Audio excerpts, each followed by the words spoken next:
Hi, and welcome to the New Property Show. I'm Steve McManaman. In this show, we'll be joined by Kyle from Link One Financial. He'll be discussing with us complex lending. Greg Ernie from Methven Professionals will be talking to us about the real estate market and currently the buzz around real estate and what's happening. Gary Brown, part of our regular segment, will be talking to us about the Hatcher Way. And finally, we'll be hearing from our panel. I'd like to welcome Kyle from Link One Financial. Thanks for coming on the New Property Show. Kyle, you're a broker that specialises in complex lending, first home buyers, investment strategies. More importantly, how'd you get started? So it's been an interesting journey for me. Thanks for having me, first of all, before we jump into that. But for me, it's 18 years or 17 years in banking, decided to start my own thing to see what we could do differently for customers, because I felt like we were always limited in the banks by what we could potentially do to help customers grow within their own, I guess, businesses and also personally for their strategies that they wanted to put into place. So 16 years in Commonwealth Bank, followed by a couple of years out at the moment. So you're working by yourself at the moment, you've built a team around you. So small team at the moment, so it's me, I've got one full-timer and then someone 3 days a week who sits in behind me. I'm the, I guess what you would call the face. I see and speak to all the customers personally and they sit there to support out the back end, making sure things happen in a timely manner so we deliver on our promises to our customers. Being a broker, what do you most enjoy about it? I think the fact that there's always a solution for a customer. There's lots of times where in my previous job, we'd hit a roadblock and it'd just be like, on your way, we can't do anything else. Where I am now, there's always a way for me to look at different ways that I can make it so that the customers are actually going to get what they need, whether it's where they want to be initially, but it means that we can put different strategies in place to maybe get them there in 2 years, but they're still getting that dream property or that investment property that they're after. So if your clients have got a few properties, obviously we chatted earlier about complex strategies and investing in finance.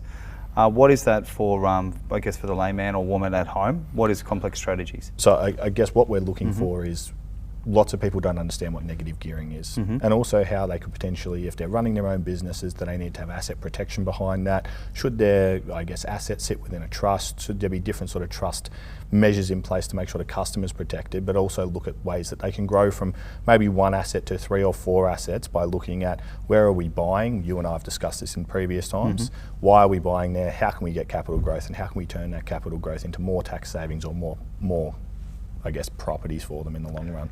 Can you overcomplicate it sometimes? Like I deal with a lot of clients and typically sometimes they want to set up trusts and companies to begin with when really they just, I guess their first step is to save tax. At what stage during the process should you really start talking about setting up a trust? Look, that's a really good question because it depends. If you were to come to me and it was your first property, I would not be recommending that we put that in a trust unless we knew that we had a huge amount of potential other income coming from somewhere else that we were trying to offset, because you won't get the personal tax savings within a trust. So what we need to do is look at, are you running a business? Are you running a company elsewhere where we're trying to move some capital gain or some capital loss to use the properties within the trust? If you were just coming to me for your first investment property, we'd be talking about how do we lower Steve's tax rate. And what about, at the moment, we're going to talk about, I guess, rates. It's the topic. What have we got expected? Have we got another rate rise coming on the way? I would assume that by the time we're finished this interview that we'll hear 0.25 has been announced by the Reserve Bank. So that's going to mean different things to different people, but what that does mean is it's a really good time to actually speak to your bank, to your broker, to see if you are on the best rate. If you're not on the best rate, how can they look at facilitating you? Or I know you've got some real estate agents coming on. It's a really great time if you're not in a position to hold that property. When's the right time to engage a real estate agent and make sure that you're going to market on your own terms, not on the terms of the bank? So do you think with the rate rises coming through, that's actually going to push property prices down? Australia's sort of hitting a peak at the moment. Do you feel there's going to be a lot of people selling up or they're just going to hold out? I think as many people as possible are going to attempt to hold. What will be interesting is we're seeing less stock to market, which is keeping the demand relatively high. So we haven't really seen property prices drop dramatically, but if we do see an influx of stock to market, you would potentially see that hit to the property price come in.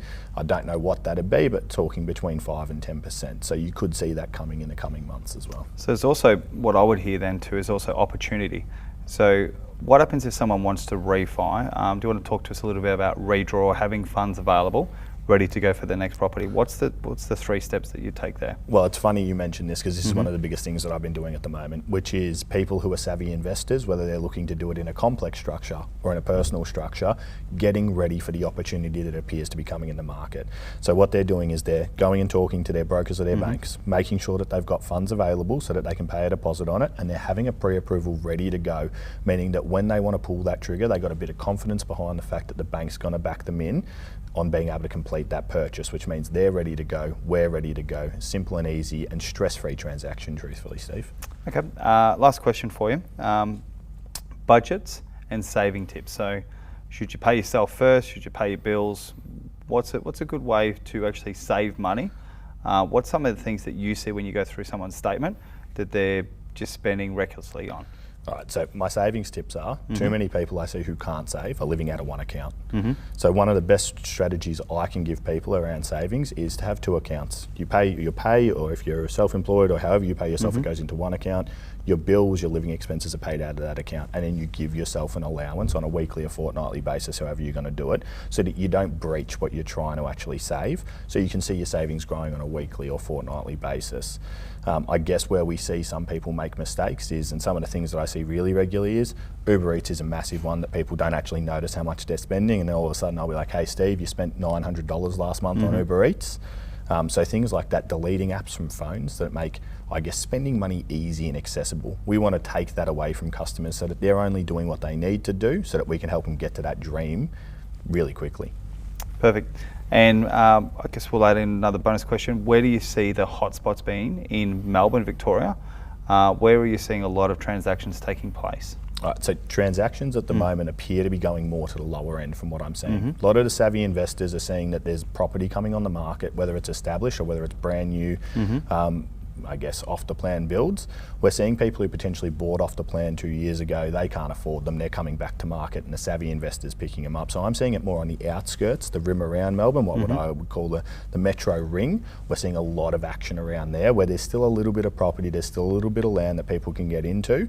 We're not seeing as much in, say, your Kews, your Hawthorns, places like this. Those sorts of people are going, market's not where it needs to be, I'm just going to hold my property for now. So with that outer ring being 20 to 30 kilometres, is that where you'd estimate that? Yeah, I'd say around the 20 to 30. It depends on which side of Melbourne you're going out. I've got a lot of transactions taking place out in the Geelong side of town at the moment. There's a lot of development happening out there. A lot of savvy investors are getting in there at the moment now that that market's cooled just a little bit. Beautiful. Well, thank you for joining us, and thanks for coming on to the New Property Show. No worries. Really appreciate your time, Steve.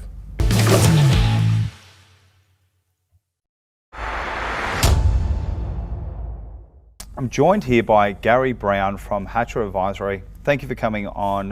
Well, you're a Be Back guest. Welcome back, Gary. Thanks, Steve, for having me. So we're going to actually create a regular segment for you, and that's going to be about finance, property, and wealth creation. Do you want to just talk to us about what's going to be happening in this season of the New Property Show? Really excited to be here on the New Property Show, and we're going to be covering off on tax, property, wealth creation, looking at the different structures of how you can buy an investment property, whether it's a good time to buy one with rising interest rates, and some other really cool, exciting topics each week on the New Property Show. Okay, so overall we're really hoping to cover around about 10 to 15 subjects. What seems to be, I guess, the top 3 that are really coming up at the moment? What are your clients talking to you about the most? Yeah, I think the top one, the number one mistake that we're seeing investors make is getting the structure right. So they're thinking that they just have to buy a property under an individual name or a partnership with them and their spouse, and they're not thinking a bit broader out of it. So that's the number one problem what we're seeing, and we're looking to correct that with a description of how we're going to buy investment properties, how we should do it, the tricks and tips. Number 2 would be looking at buying investment property in a rising interest rate market and what that looks like today, because that's what we're all facing. And 3? And the third one we could look at is the different GST allocations to when we're selling a development or when we're doing a property development, doing a subdivision, how GST works and how we have to pay GST on a new residential build. So should clients really be looking at, I guess, short-term gratification or a long-term plan? And give us an explanation if we're going to lean towards long. Is that a 3-year plan, or we're looking 5 to 10, or we're looking at generational wealth? It's a great question. The Hatchet Way definition here of an investment property, the one that I stand by and have created, is to buy a property for the sole purpose of making capital gains while that property covers all its residential expenses, including the loan repayments. So when I look at those type of properties, I'm thinking 5 or 10 years, and I want to be able to get through any rises in interest rates and any unexpected expenses. So I'm always looking for the long term. So Gary, so basically what you're saying here is you want to create protection for the client. You want to make sure that GST and accounting implications are taken care of. They're also taken care of in terms of their expenses and outgoing expenses, and also future-proofing them and making sure they're set up for a position to, I guess, reinvest. Is there anything I've missed there or anything else that you want to share on this season that you think is going to be quite exciting, that's going to really come out of the woodwork? I'm sure we're going to leave some amazing tips and tricks throughout the season, so I'll leave it for now, Steve. Fantastic. Look forward to hearing from you on your segment on the New Property Show.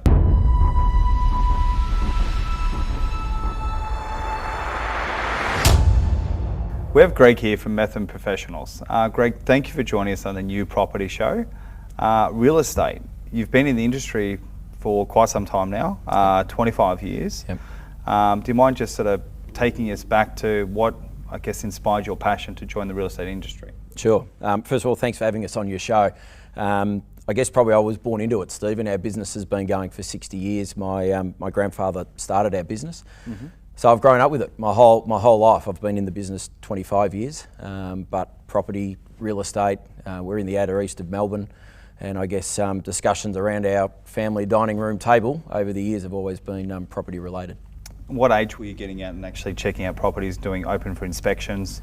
Were you in the car with mum, dad, your grandfather, actually out on site back then? I guess probably you just grow up with it. So I mean, even as in my early child years, we were going out putting up the sale signs and those sort of things. But probably more as I got older. I bought my first property when I was 20, just growing up with it. So just part of what we did. There's been a lot of, I guess, buzz in the industry at the moment around real estate. Yep. A lot of people are buying, selling, refinancing. Where are you seeing, I guess, the hype of the activity in your version of the industry? What's happening?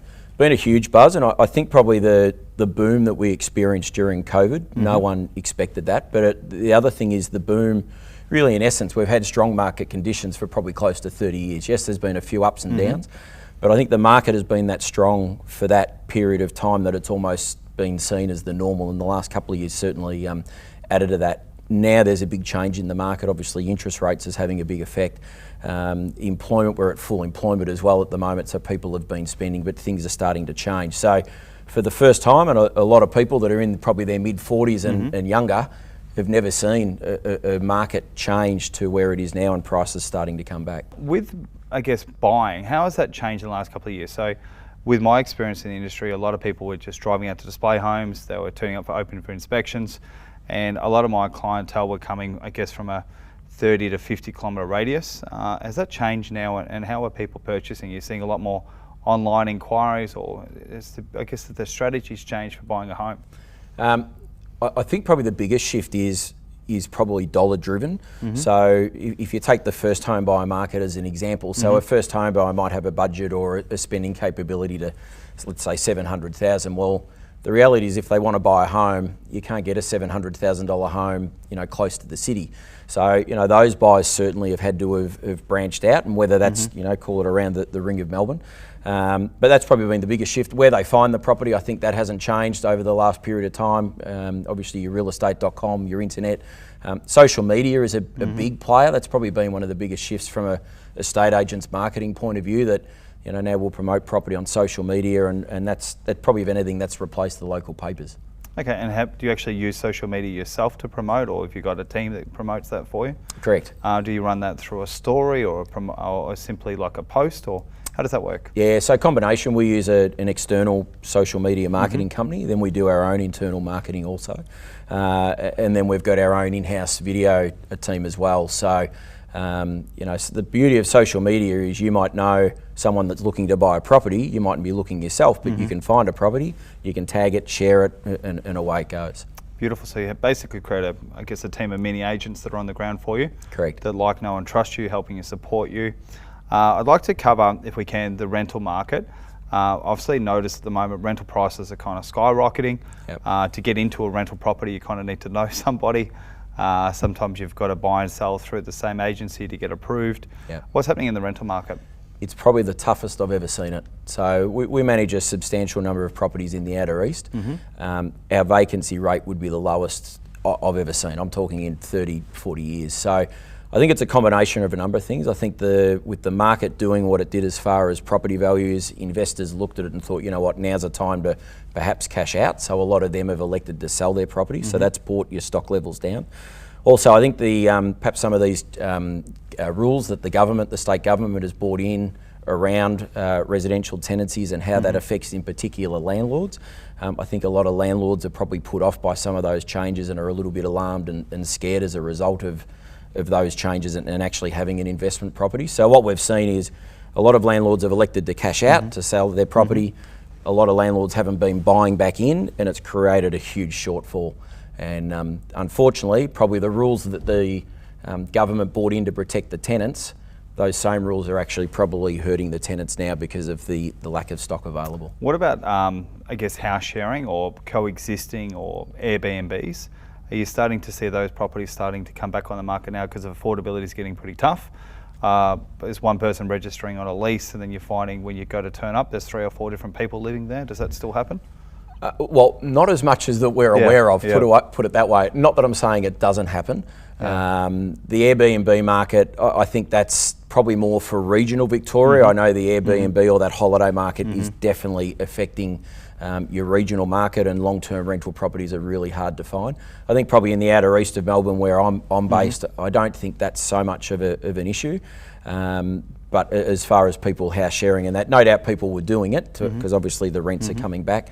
The other thing that's interesting is people, when they're applying, a property might be advertised at $450 a week, but due to the demand and the amount of people that are looking, some tenants are coming in and offering $480 a week, or I'll pay 12 months up front.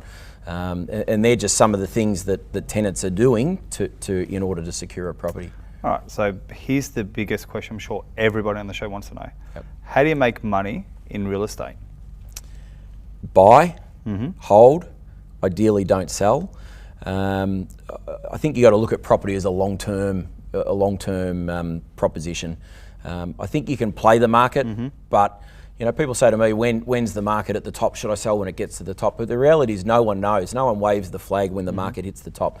Just like, for people that are looking to buy, maybe you're waiting for the real estate market to get to the bottom. You're not going to know when the bottom will be. The race to the bottom, it never happens. Correct. Yeah. So I think if you just got to treat it as a long-term game. I know property developers will have a different thought around that, but that's a different space. But for the general mum and dad, I think if they're buying an investment property, buy and just hang on to it. What about let's just dig a little bit deeper. Let's go for a mum and dad, or just a young, ambitious person that's got a bit more of a budget. Yep. They might have that 700 to 1.2, 1.4 million. Yep. What about buying a bigger block of land and subdividing it? You've done some projects, I guess, yourself. Yep. Do you want to talk us through what that might look like? Yeah, and I think that's a really good strategy. So in essence, you could buy, if you're taking the outer east of Melbourne, you might be able to buy a block of 900 to 1,000 square metres. It might cost you anywhere from 8 to 900,000. You can put a tenant into that property, you can rent it out. While you're renting it out though, you then work to then get an approved plan and permit to subdivide that property. By the time that might take 12, 18 months, 2 years, let's say, by the time you then build.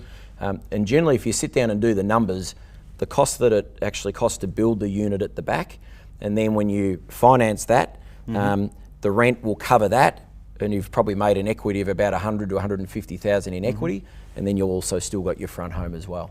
And would you suggest typically a corner block, would you like that, or a wide frontage? What's your preference out of the two? Either either. Look, corner blocks are always ideal, but you're going to pay more for a corner block as well, because obviously you'll get the unit that you build facing out onto the street. So, if you can get a corner block, great, but at the end of the day, you will pay extra for a corner block above, another dual lock type property. Beautiful. Greg, thank you so much for joining us on the show. It's been really interesting topics. Loved hearing that the answer on making money in real estate. This show's here to help people, and thank you again for joining. Welcome, Steve. Thanks for having us. Thank you.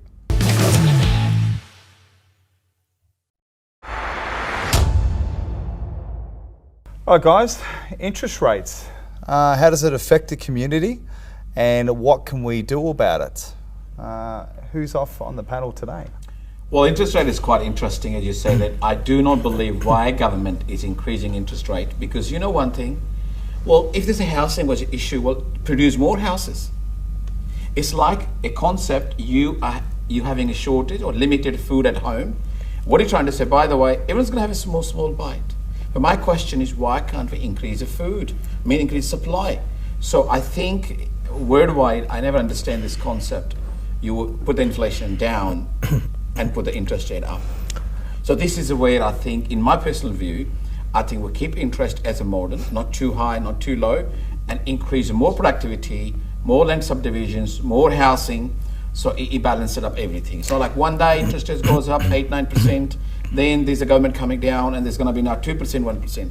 So I think the government should be encouraged to maintain a moderate level of interest and have a more supply so we can control it. I think stability is very important in interest rate rise, increase or decrease, because if you have stability, then this time of uncertainty can be, people can manage that. If you have a stability in interest rate is very good, and it's all about getting the stability, and people can plan.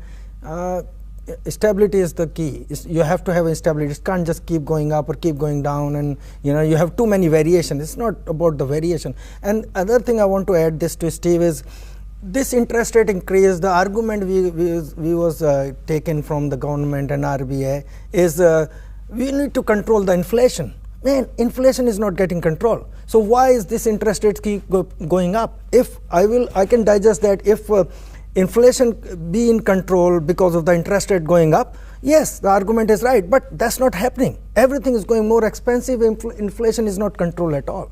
So I think it has to be stable at some stage, so that people can afford things, afford this. All these things is about holding things, man. If you buy a property, you should be able to hold it. You buy a property, you buy a house, you buy a investment property to enjoy it, not to get stressed, not to think, how do I pay, how do this. So I think there has to be some sort of stabilization. So overall, I think what you're saying there is affordability in general. It's not just interest rates that are actually getting affected at the moment. Living cost. Yeah, living costs is really maybe almost the topic, and that's hence the question, what can we do about it? I think if you're already in a mortgage, you've already got that loan, so you've already at the best of the RBA, then I think you've got to look at what interest rates you're paying currently, look at what the market is doing, look if there's a better rate out there, and go speak to your provider, because there are opportunities to refinance, to go into a fixed 1, 2, 3 year loans. You can look at all those different options to try to bring down and bring stability to your cost of livings. Well, Gary, I would say this thing. I think it's kind of a trap.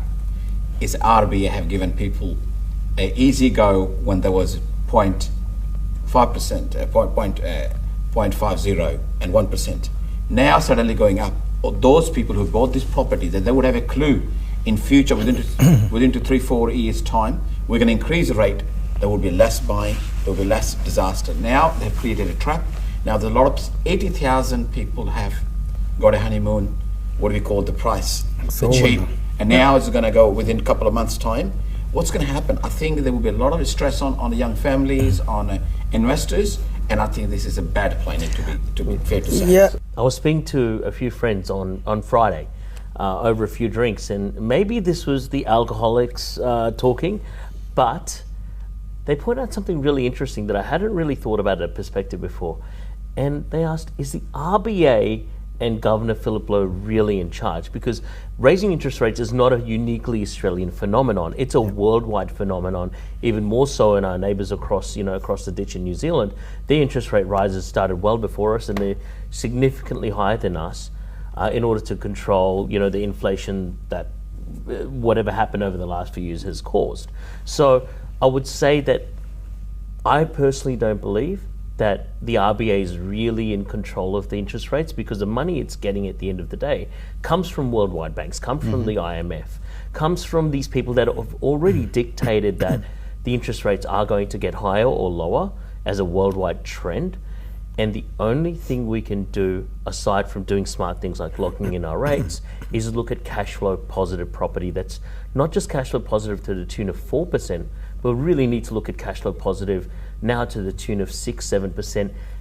And as part of that, we need to really look at, as investors, is a standard 4-bedroom, 2-bathroom house going to be good enough as an investment anymore?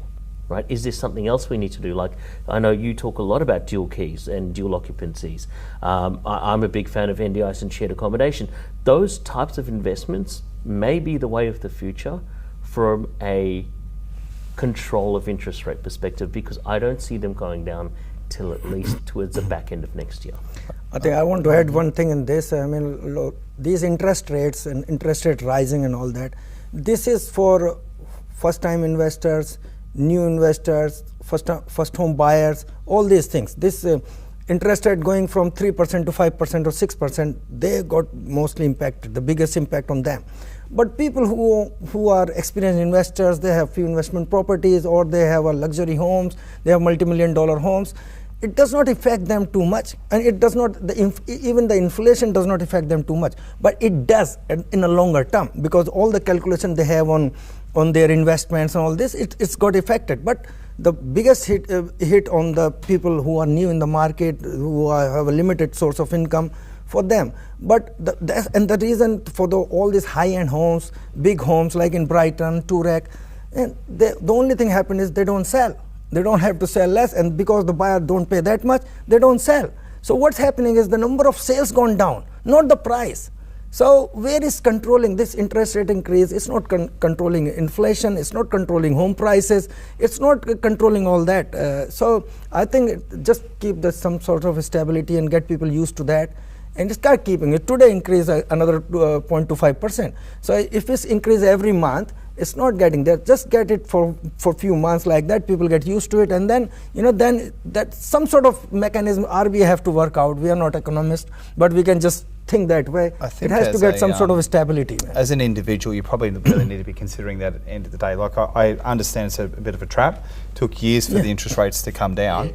And only 6 to 9 months, and the interest rates have rapidly grown. I think probably one of the things that we, I guess, as Australians have to do right now is just buckle down, control our spending.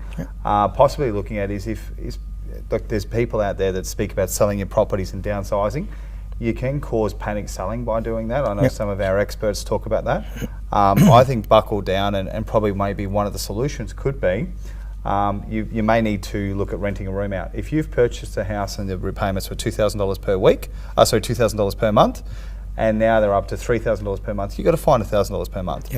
Rent out one of the rooms at $250, suck a little bit of pride, and become a rent investor anyway, and actually use this opportunity to learn how to think through it. Guys, this has been a really great segment. Obviously, we could talk for hours on this particular one, but great topics. Love to hear more also from our viewers with what they think they would do to actually get through the next 6 to 12 months. Look forward to having you guys back soon for another segment. Sure. Thank you. Sure.